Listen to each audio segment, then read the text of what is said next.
Welcome to the Larson Health Podcast, where we talk about the real science behind food, metabolism, and longevity, and how to use it to live better, longer, and stronger life.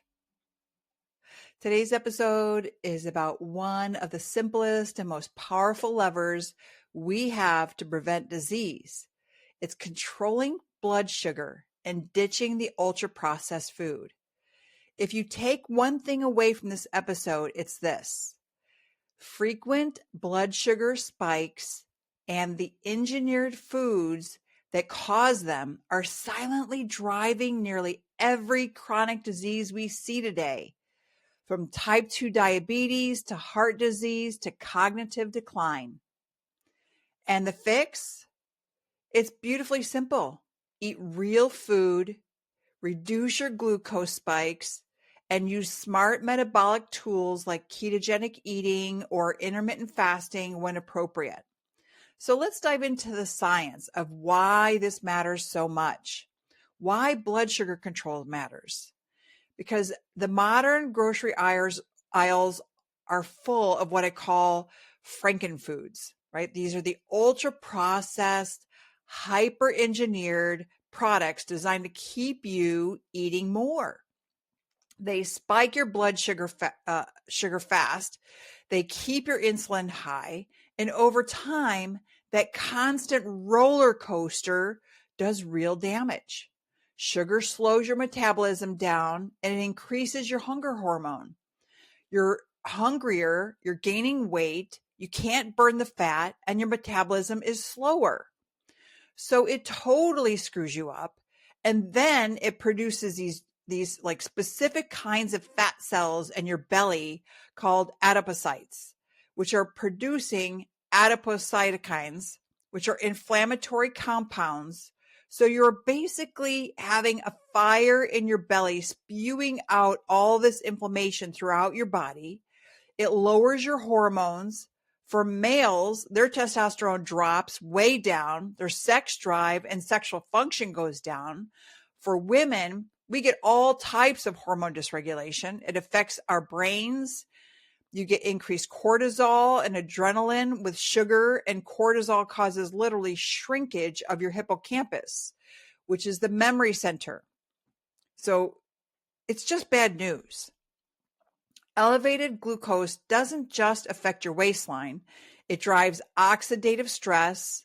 It damages your blood vessels. It increases inflammation, lowers testosterone levels in men and women, and sets the stage for heart disease, dementia, and metabolic dysfunction. And here's the kicker: you don't need to have diabetes for this to be happening. Even mild post-meal spikes, repeated day after day, create a chronic low-grade stress environment inside your body. So let's talk about the research. Ultra-processed foods are wrecking brain and metabolic health. A massive share of what's in the supermarket is designed to hit your brain's reward centers and make you crave more. A cohort study published in JAMA Network have linked high intake of ultra-processed foods to faster cognitive decline and increased dementia risk. These foods aren't just low in nutrients, they actively dysregulate your metabolism.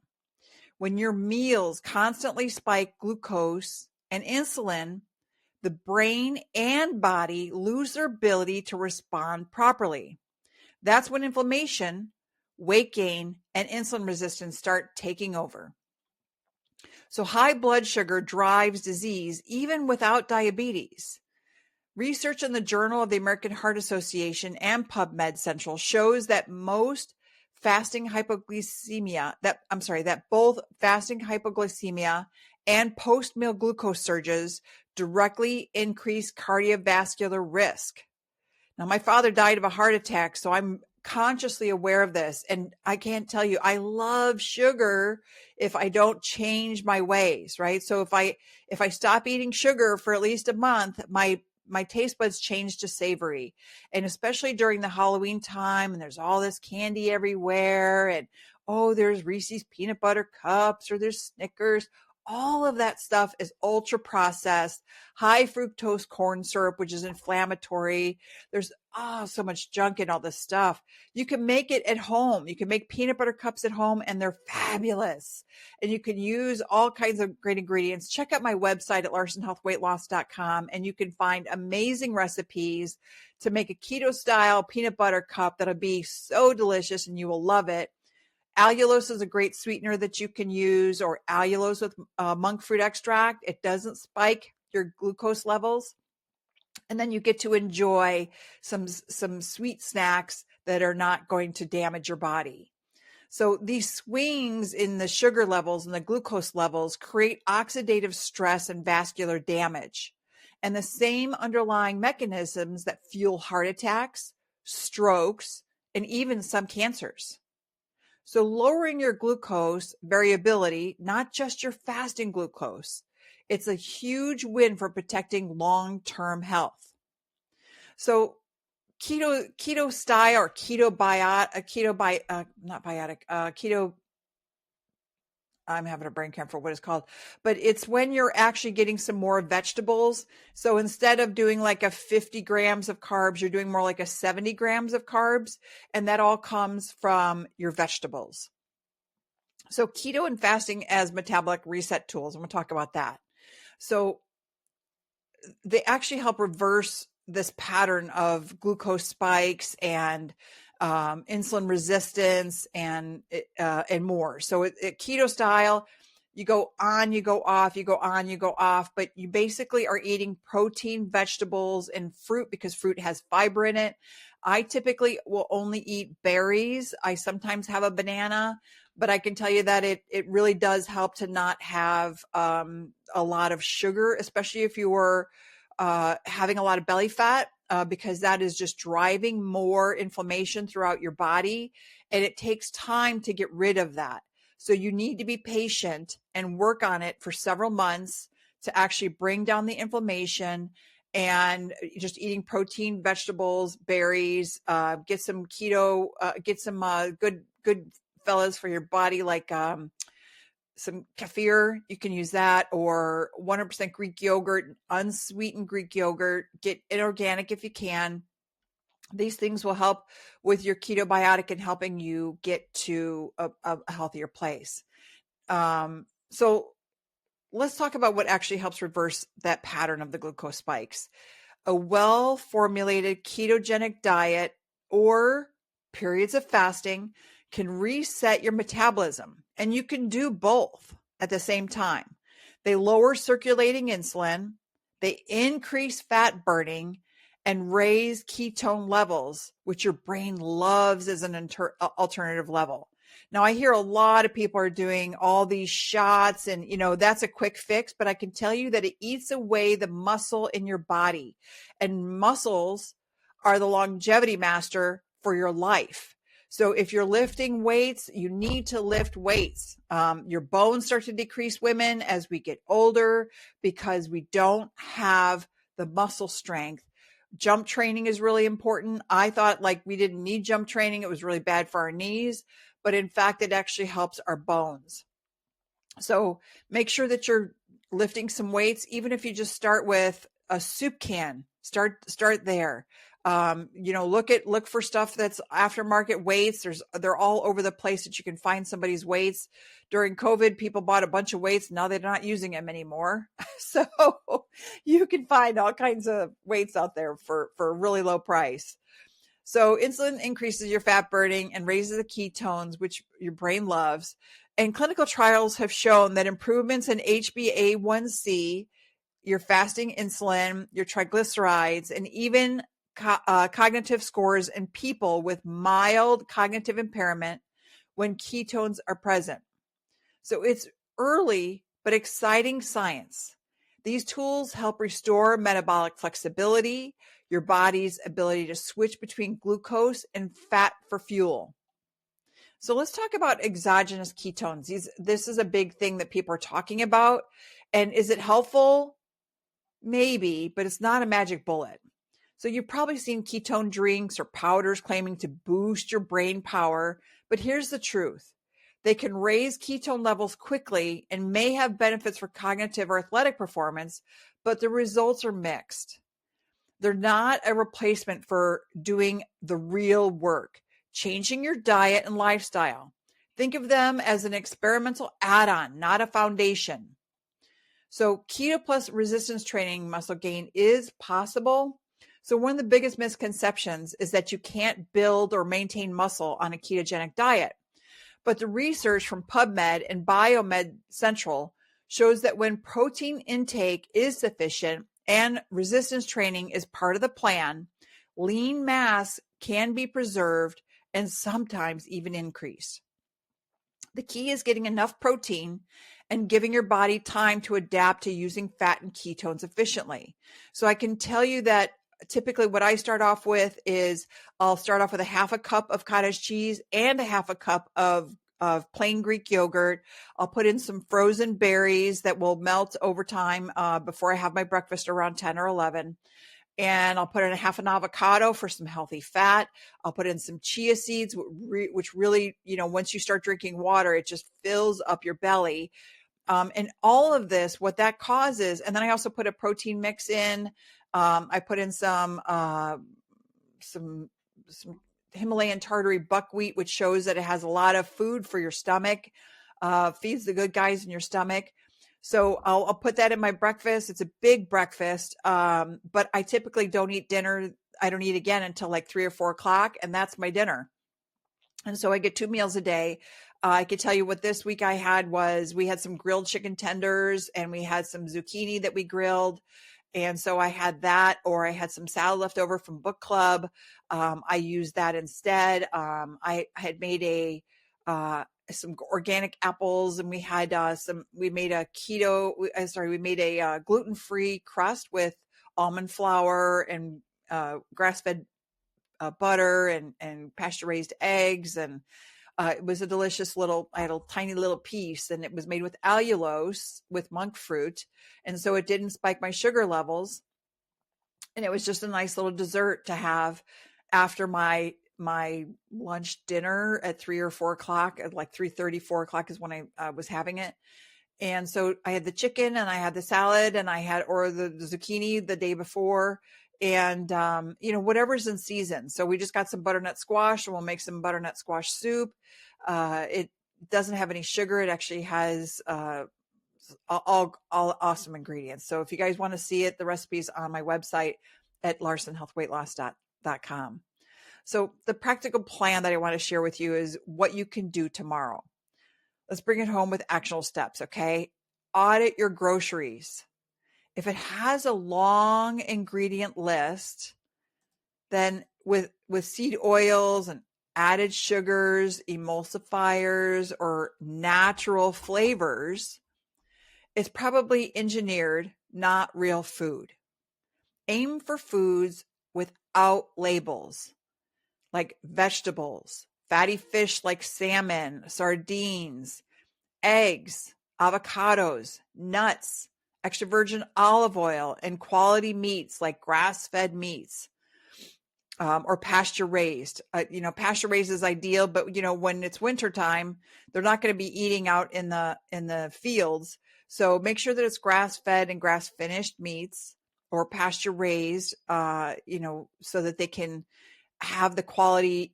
And this meat will be a little bit tougher. I can tell you that it's a little bit tougher. It has a little bit more chew to it, but it's so much better for you. And because you're chewing like that actually makes you feel fuller, because it signals to your brain that you actually are fuller because you've chewed so much to eat your food.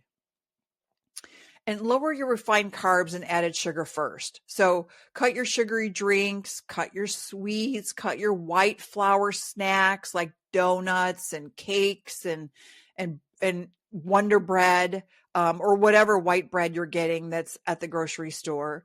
Replace them with high fiber carbs like non-starchy vegetables, some legumes like lentils, and minimal whole grains. So minimally whole grains might be, minimal beans, minimal quinoa, minimal black rice or wild rice. And then try time restricted eating. an abbreviation for that is TRE, time restricted eating, and eat within an 8 to 12 hour window, right? So I'll eat at like 10 a.m. and then I stop eating, or maybe 10 or 10:30, 11, and then I stop eating around 3 or 4, maybe 5 o'clock. So that's a really short window of eating. And then I don't eat again until the next day. And it's a simple way to reduce insulin exposure and improve your metabolic health without cutting calories. You know, all these Ozempics out there and these shots, and people want the quick fix. I mean, I see people who are just bones. They're just bones, and they have no muscle because these things eat away at your muscle. They do help you lose weight. So if you want to lose 40 pounds or whatever, but as soon as you come off of it, they have not taught you how to eat properly so that you gain all that weight back. So you need to learn how to eat properly to feed your own GLP-1. Your body naturally has GLP-1s. If you give your body protein, high fiber high fiber fruits and vegetables like berries, bell peppers, zucchini, spinach sauteed, anything that you can think of that you like in a vegetable, have that. Okay. Because vegetables are so good. Cauliflower, Brussels sprouts. There's just so many good things. So reduce your insulin exposure and improve your metabolic health without counting calories. I never count calories. I just eat between this window, and I can tell you that I'm not eating a ton of calories because I'm eating within a short window. And it's a simple way to just reduce the insulin exposure and improve your metabolic health. So consider a ketogenic phase if appropriate. So meaning if you're insulin resistant or struggling with metabolic syndrome, a ketogenic reset can be incredibly effective, especially under guidance and if your insurance provides it regular lab work. So reach out to me if you want to learn more on how to take advantage of this. Again, visit my website, larsonhealthweightloss.com, for free resources. And we're working on a low-cost community where you can ask me questions live, and we talk about subjects you want to know most. So, and again, there's free resources on there, but I'm going to offer this low-cost community where you could ask me questions and we can help you thrive. So, and then move daily, go for walks, do some planks, do some sit-ups, you could just do body weight. You could do some cats and cows, which are a yoga move. You can do, all kinds of different exercises out there. Look at YouTube. YouTube has all kinds of exercises. Check out my YouTube at the Coach Kim Larson. I mean, I have a bunch of workouts in there. I have my podcasts in there. You can find all kinds of great resources. And again, it's all free. So move daily, get out there and walk your dog, get out there, walk your cat, walk with your neighbors, walk with a friend, walk with your loved one. Just go out for a walk, go for a hike, do whatever you can to just keep moving. And your muscle is your metabolic engine. It helps stabilize your blood sugar, and it keeps you resilient as you age. I mean, think about so many people that are walking with a walker or walking with a cane. If you're not lifting weights, you can't lift the box up to the top of the shelf, or you can't carry your groceries, right? Because it's too heavy. So then all of a sudden you start getting delivery done because you're not walking to the grocery store. You're not walking through the grocery store. You're not doing any of these items. So you're not getting the exercise that you need. So please get out there and walk. Get out there, do your sit-ups, do your planks, do some bicep curls, do some squats. Squats are an amazing thing for your legs. Your legs are your biggest muscles, right? Just do some squats. And don't forget the basics about sleep and stress, right? So poor sleep and chronic stress elevate glucose and they blunt your insulin sensitivity. So metabolic hygiene isn't just food. It's also your lifestyle. And make sure that you're getting out there and also being with friends, right? So you need to have a social atmosphere as well. This really helps think about people who are in the blue zones, right? So you see Sardinia, and these people are climbing up and down hills, but they have lots of family, and they They are herding their animals and they're gardening and they're getting their food from their gardens. So do what you can to go to a community garden, get your vegetables there. Get moving, walk over to your community. Don't take the bus or drive over there. Walk, keep it within a mile, but get walking. Start from here to the lamppost if that's how bad it is for you. And then go to the next lamppost and just keep going from there. So realistic expectations and cautions I want to warn you about. So now you might hear bold claims like you can prevent 80% of chronic disease with diet. That's an inspiring idea, and it's largely true for many people, but let's be honest, genetics, environment, and other factors also matter. So yes, improving your metabolic health dramatically reduces risk, but it's not an absolute guarantee. Also, fasting and keto aren't for everyone. You shouldn't do it if you're pregnant and on certain medications, or if you have an eating disorder history. These all need professional supervision. So I want to talk a little bit about ultra processed foods that aren't just empty calories, right? They're engineered to spike glucose, they raise your insulin and rewire your appetite. And those constant spikes, they're what slowly lead to metabolic dysfunction, inflammation, and chronic disease. The solution isn't complicated. It's just countercultural. Eat real food. Manage your blood sugar. Use fasting or ketogenic tools strategically. Move, sleep, and repeat. Right? Don't stop over at the fast food for breakfast. Plan ahead. Plan ahead. Go grocery shopping on the weekend. Go on Friday night after work. It's amazing how few people are there on a Friday after work. So if you can go grocery shopping on a Friday, you have all the groceries that you need. You get up on Saturday, you can start prepping some of the food. You can come watch my podcast at 10 a.m., learn more.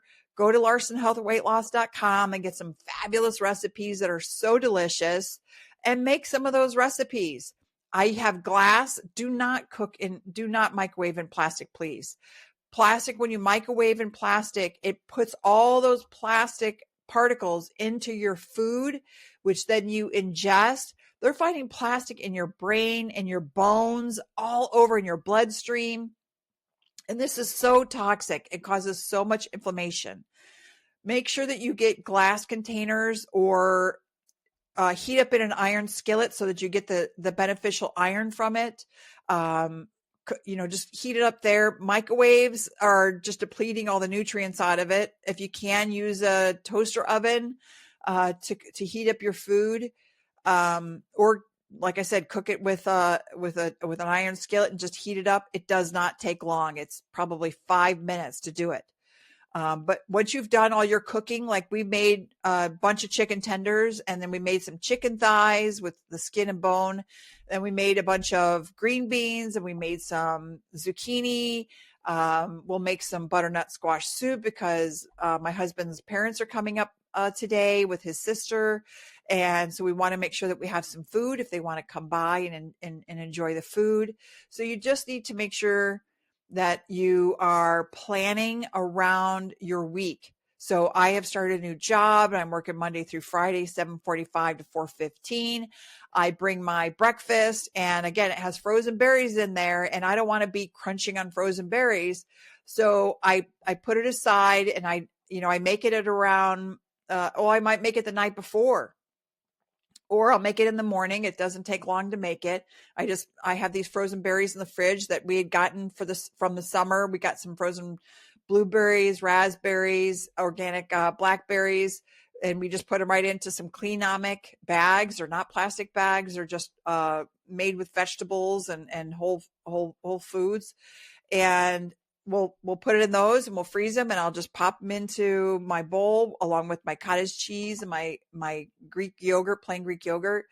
And maybe I'll put some kefir in there, because once I put my protein powder in and the chia seeds and maybe a little PB Fit organic peanut butter powder, protein powder, it can get a little dry. So I put a little kefir and it'll help make it more moisture. And then the avocados in there, and it's just so good.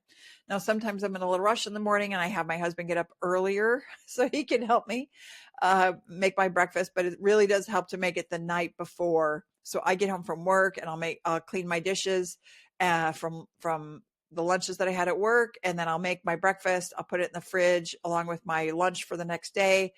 And then I will just grab it in the morning, put an ice block in my cooler, take it with me, and then I throw it in the fridge at work. And it's just an amazing way if you plan ahead. So you're not going to the McDonald's or the Burger King or the Wendy's or whatever, the Culver's, whatever it is out there. All of this stuff is the highly processed frankenfoods. And you would be amazed to see all the garbage and the inflammation that's going into your body when you eat canned foods that are highly processed canned foods. I go to the grocery store and I will buy the frozen vegetables that are there. I do try to buy organic as much as possible, but sometimes it's just not available. So I'll buy organic broccoli florets, and I'll buy green beans, and I'll buy Brussels sprouts, and I'll buy, and I buy those right from the grocery store, and I clean them up myself again on the weekends. I'll roast up some Brussels sprouts with maybe some maple syrup, because it has a lot of, and this is real maple syrup, not the Aunt Jemima stuff. Okay. Real maple syrup. And maybe I'll put some salt and pepper, some black garlic salt that we have, and I'll put that all over. And that salt and pepper and the maple syrup is just a nice flavor difference. And I'll roast that in the oven. And oh my gosh, it is just so good to have. So just some ideas of delicious meals that you can make. And the reason why I do gluten-free is because I get arthritis if I eat whole wheat or just bread. Now I have found that if I occasionally eat a fermented bread, then I don't have the inflammation in my knees or my neck or my elbows or my hands, my feet, my ankles.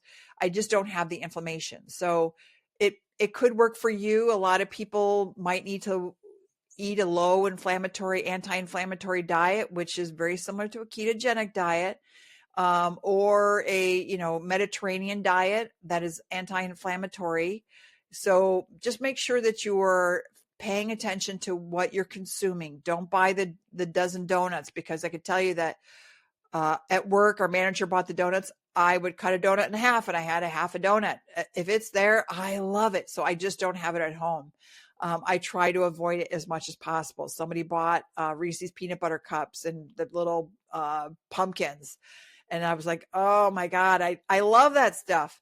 But I'm trying to avoid it, right? Just eat your foods and it'll fill you up and you won't need to have that stuff. And if you do have it, have one after you've eaten your meal. Get your vegetables first. It'll coat your stomach, and then have your protein. Or if it's all mixed together, that's fine. But it'll help coat your stomach first. So that way, when you have your dessert, if you've seen The Glucose Goddess, she talks about this. And then it helps coat your stomach so that when you have the sugar bomb, it doesn't kill your system and cause a lot of inflammation. So if you want to protect your brain, your heart, and your future selves, make sure that you are eating an anti-inflammatory diet. Make sure that you are eating proper foods such as vegetables and proteins. If you can't afford the organic or the grass-fed, just eat protein and vegetables and berries. Even if you don't get organic, just wash your fruits and vegetables. Make sure that you're getting the whole foods, because it will help lower your inflammation more than if you're just buying processed foods. So if today's episode resonated with you, please share it with someone who's still stuck in that low-fat, high-carb trap. And if you want more deep dives like this one, combining nutrition, science, real-world tools, and functional health, subscribe wherever you listen, and check out LarsonHealthWeightLoss.com for blog posts, recipes, coaching resources. I'm Kim Larson, and thanks for listening. And I'll see you next time on the Larson Health Podcast.